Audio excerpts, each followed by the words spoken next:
श्री महालक्ष्मी महात्म्य की व्रत कथा। आइए भक्तजनों, ध्यान से सुने श्री महालक्ष्मी की व्रत कथा, गुरुवार की व्रत कथा। इसे सुनने और पढ़ने से दुख दारिद्र्य दूर हो जाता है। श्री महालक्ष्मी माता की कृपा से सुख, संपत्ति, ऐश्वर्य प्राप्त होता है।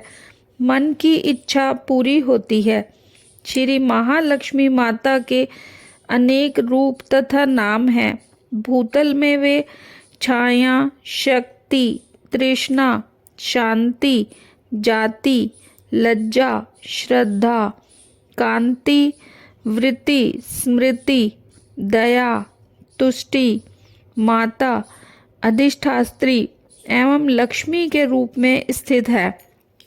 उन्हें प्रणाम करते हैं।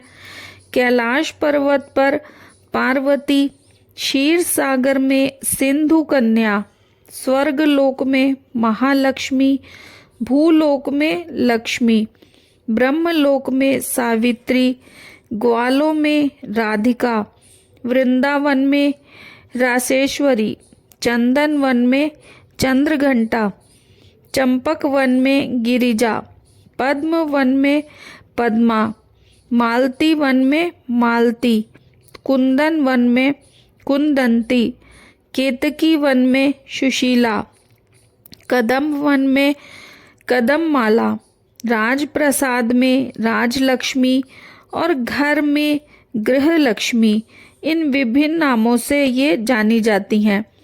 इस तरह सर्वथा चारों और सर्वभूत में सुपरिचित माता श्री महालक्ष्मी की ये कथा है। अब हम इसका श्रवण और पठन करेंगे। भारतवर्ष के सौराष्ट्र देश में द्वापर युग की ये कहानी है। सौराष्ट्र में उस समय भद्रश्रवा नाम के राजा थे। वे बड़े पराक्रमी थे। 4 वेद, 6 शास्त्र, 18 पुराणों का उन्हें ज्ञान था। उनकी रानी का नाम सूरत चंद्रिका था।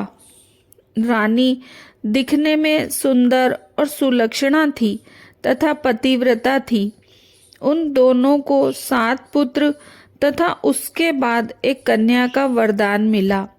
कन्या का नाम श्यामबाला था।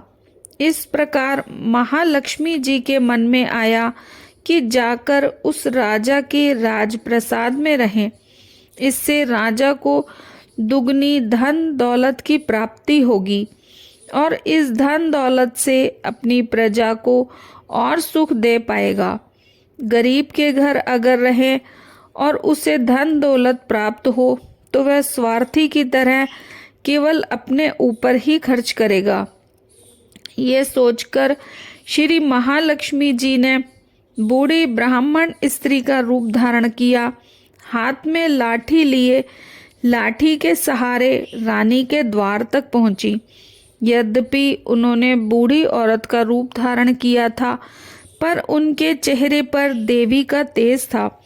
उन्हें देखते ही एक दासी सामने आई। उसने इनका नाम, धाम, काम, कर्म पूछ डाला। वृद्ध ब्राह्मण का रूप धारित माता लक्ष्मी ने कहा, बालिके, मेरा नाम कमला है। मेरे पति का नाम भुवनेश है। हम द्वारिका में रहते हैं। तुम्हारी रानी पिछले जन्म में एक वैश्य की पत्नी थी। वह वैश्य गरीब था। दारिद्र्य के कारण हर रोज घर में झगड़े होते थे तथा उसका पति रोज मारता था। इन बातों से तंग आकर मैं घर छोड़कर चली गई तथा जंगल में खाली पेट भटकने लगी। उसकी इस दुर्दशा पर मुझे दया आई। तब मैंने उसे सुख संपत्ति देने वाली श्री महालक्ष्मी की कथा सुनाई। मेरे कहने पर उसने श्री महालक्ष्मी का व्रत किया। श्री महालक्ष्मी प्रसन्न हुई। उसकी गरीबी दूर हुई। उसका घर संसार दौलत संतति संपत्ति से भर गया। बाद में पति पत्नी दोनों परलोक सिधारे। लक्ष्मी व्रत करने के कारण वे लक्ष्मी लोक में रहे उन्होंने जितने साल महालक्ष्मी का व्रत किया उतने साल उन्हें सुख मिला। इस जन्म में उनका जन्म राजघराने में हुआ है, परंतु वह महालक्ष्मी का व्रत करना भूल गई हैं। उसे ये याद दिलाने मैं यहाँ आई हूँ। बुढ़िया की बात सुन दासी ने उन्हें प्रणाम किया तथा श्री महालक्ष्मी का व्रत किस तरह किया जाए इस बारे में पूछा। बुढ़िया रूप धारण किए हुए श्री महालक्ष्मी माता ने दासी को पूजा विधि तथा महिमा बताई। इसके बाद वह दासी माता को प्रणाम कर रानी को बताने अंदर चली गई। राज वैभव में रहते हुए रानी को अपने ऐश्वर्य का बहुत घमंड हुआ था। संपत्ति तथा अधिकार की वजह से वह उन्मत्त हो गई। दासी द्वारा बताई गई बुढ़िया की बातें सुनकर वह आग बबूला हो राज द्वार पर आकर बुढ़िया रूपी श्री महालक्ष्मी पर बरस पड़ी।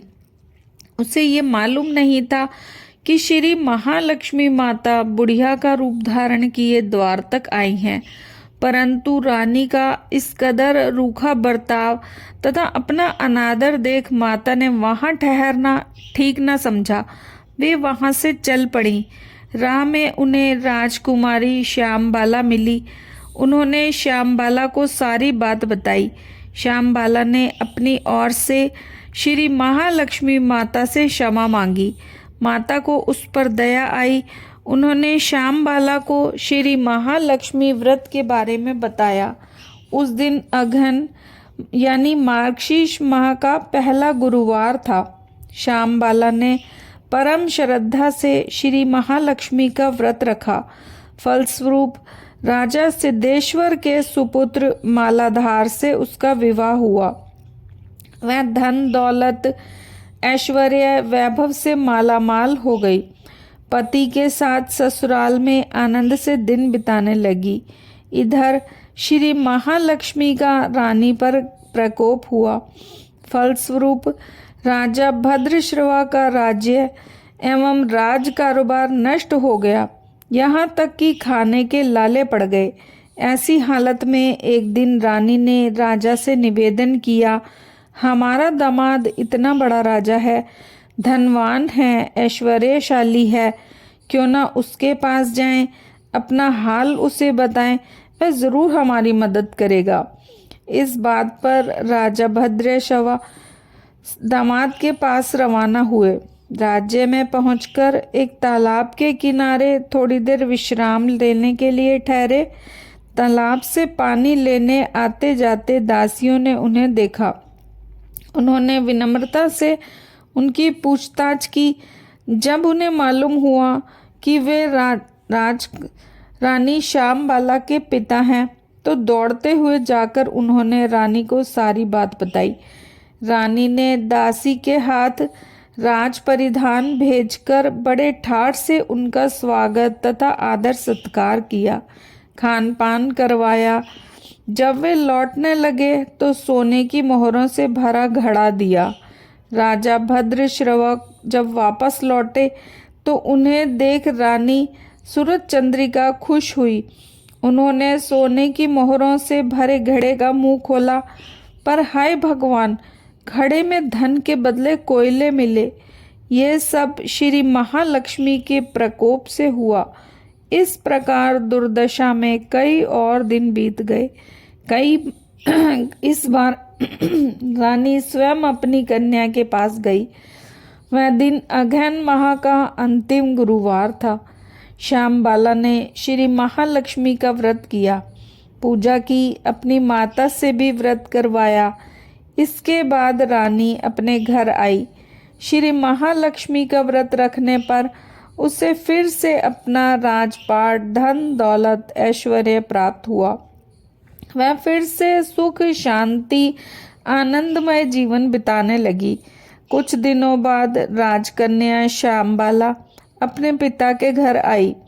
उसे अपने घर देख सूरज चंद्रिका को पुरानी बातें याद आईं। यही कि श्यामबाला ने अपने पिता को घड़ा भर कोयला दिया था और उसे तो कुछ भी नहीं दिया था। इस कारण श्याम बाला को पिता के घर आने पर उसका कोई आदर आतिथ्य नहीं हुआ, बल्कि अनादर हुआ। पर उसने इस बात का बुरा नहीं माना। उसने लौटते समय अपने पिता के घर से थोड़ा नमक ले लिया। अपने घर लौटने पर उसके पति ने पूछा, अपने मायके से क्या लाई हो? इस पर उसने जवाब दिया, वहां का सार लाई हूँ। पति ने पूछा, इसका मतलब क्या हुआ? श्याम बाला ने कहा, थोड़ा धीरज रखें, सब मालूम हो जाएगा। उस दिन श्याम बाला ने सारा भोजन नमक डाले बिना बनाया और परोसा। पति ने खाना चखा। सारा खाना बिना नमक का था, इसीलिए स्वाद न आया। फिर श्याम बाला ने थाली में नमक डाला, इससे सारा भोजन स्वादिष्ट लगने लगा। तब श्याम बाला ने पति से कहा, यही है वह मायके से लाया हुआ सार। पति को उसकी कही बात सही लगी। फिर वे दोनों हंसी मजाक करते हुए भोजन करने लगे। कहा गया है कि इस तरह जो कोई श्रद्धा भाव से श्री महालक्ष्मी की पूजा करे तो उसे माता की कृपा प्राप्त होती है, सुख संपत्ति शांति प्राप्त होती है, सभी मनोकामनाएं पूरी होती हैं। परंतु ये सब प्राप्त होने पर माता की पूजा को भूलना नहीं चाहिए। हर गुरुवार को व्रत पाठ अवश्य करना चाहिए। इस तरह श्री महालक्ष्मी की महिमा भक्तों की मनोकामना पूरी करती है। इस प्रकार श्री महालक्ष्मी की गुरुवार की कथा संपूर्ण होती है। जय श्री महालक्ष्मी माँ।